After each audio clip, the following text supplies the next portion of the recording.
The music slowly came to an end as Tika turned, tipping her head slightly to Toka. The blush lay faintly on her cheek. The clearing was bathed in the soft glow of the autumn moon. It cast so vibrant she could feel the hum of energy in the air around her. Or was it him? Tika moved coyly around Toka as she spoke. Toka looked up in her direction, his head turned. Toka's eyes followed her, not letting her leave his sight. The slow dance of seduction beginning between them, in the form of words, tantalizing her senses. So it is with most noble men. Tika grinned as she continued to move around him. The faint swish of her skirts brushed faintly over the cobbled ground. She felt safe with Toka's presence. The scent of his skin calmed her by lighting all her senses ablaze. The contradiction in the feelings within her was not unnoticed. Toka paused before replying and smiled. "I'm not sure that I am worthy enough to be dubbed noble, milady." Toka's eyes burned with fire of longing, but he would not push Tika. It had taken him what felt like an eternity to gain her trust, fragile as it was. No, he would do nothing to damage the tenuous bond that was forming between them. Toka was content to wait. He could feel the need within her too, desire, want, and something more than either was ready to admit to. "Ah, but is that not true of a noble man? He does not see himself in that light, but his deeds cast it upon him." Tika's smile gave her away as she looked deeply into his eyes. The moonlight danced within her eyes as Tika held to Toka's gaze. Spellbound, unable to break free, Tika gasped softly. She did not want to be free from him. "I can only bow to your wisdom, or kneel. Shall I get on my knees before you?" Toka made the mock move to kneel at her feet. Tika stopped suddenly. "Never. A subtle tip of the head would suffice, lest others see and think you be bound under spell and weakened." Toka's grin set her mind back into the ease of his charm. "They see only what they wish to see. So it matters little because we know the truth," whispered Tika. Toka smiled playfully, and she knew that he meant it. He would do anything for Tika, but still she kept herself just out of his reach. Cruel are the fates that hide the lady within the bright light of the day, while he is destined to travel only in the shadow of night. Tika's eyes took on the sadness that she knew was her truth. They could never be. They would never have anything more than these few moments in the night, at the 13th hour, the time when yesterday and tomorrow embrace, before giving way to that time known as today.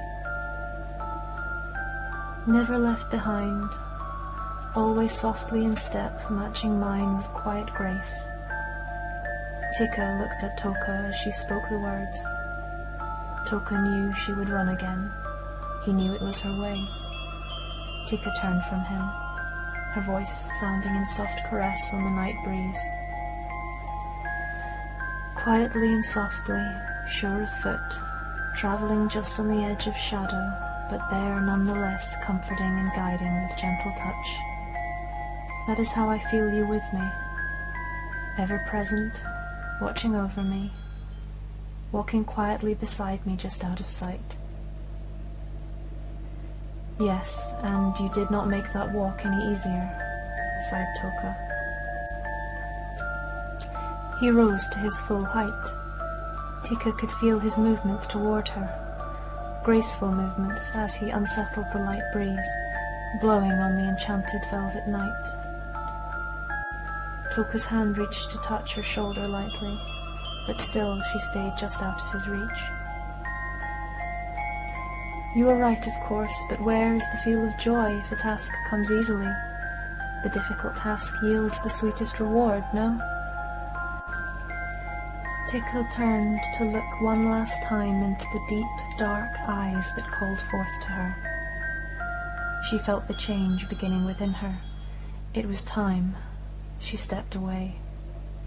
Her pale skin gave way to the snow-white scales.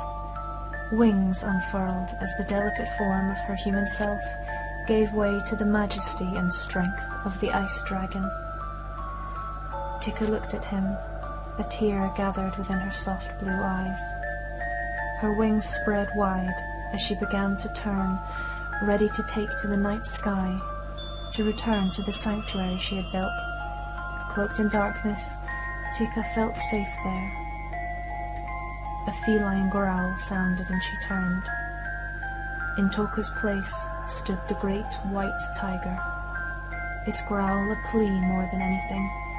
It padded softly toward her.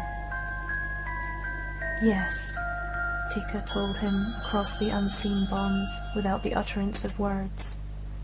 Tika could feel it clearly now. Toka's need to save her from herself, his need for her to admit what she guarded so deeply.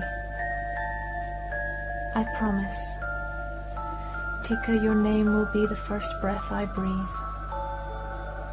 She lowered her head to Toka. The feel of fur against scale sent shocks of longing throughout her. Tika faltered for a moment, but caught herself. Turning, she left him once more. Her heart ached, but the hurt held her tightly. Some wounds may never heal. Tika thought to herself as she glided through the dark velvet of the night sky. Toka watched her take flight again. I will be waiting, Toka said across the ether after her. I will always be here, no matter what you do.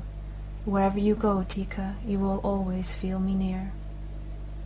With that he smiled, and there in beautiful orbs of white light slowly faded away.